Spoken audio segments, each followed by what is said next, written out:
अब परमात्मा ने कहा कि ए स्वामी जी दुखी ना हो, इस माला की गांठ खोल लो या गांठ खोल के और फिर गले में डाल दो, आपकी पूजा खंडित नहीं होगी।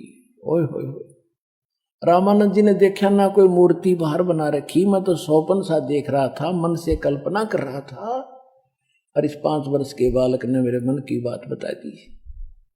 कहते डोडी पर्दा दूर भगा, वो पर्दा लगा रखा था, दूर फेंक दिया, एकदम बाहर आया। पुण्यात्माओं, इसको कहते पंडित।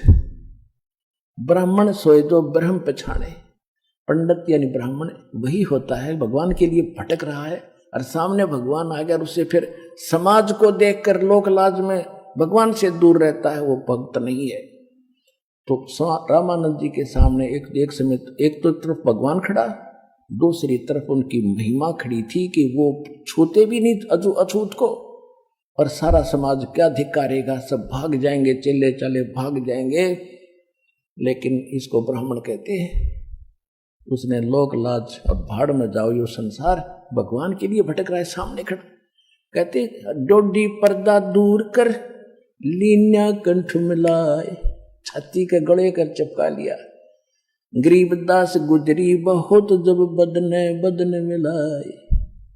कहते हैं उसको स्वामी परमात्मा को, जब कबीर जी को जुल्हे को सीने से मिलाया लगाया तो अंदर तो दुखी तो बतेरा था, समाज के कहेगा, पर नहीं डटा गया, भगवान चाहिए मुझे।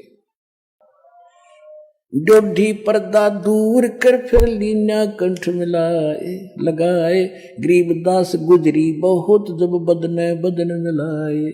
मन की, अब रामानंद जी कहते हैं, मन की पूजा तुम लखी ये मुकुट माल परवेश।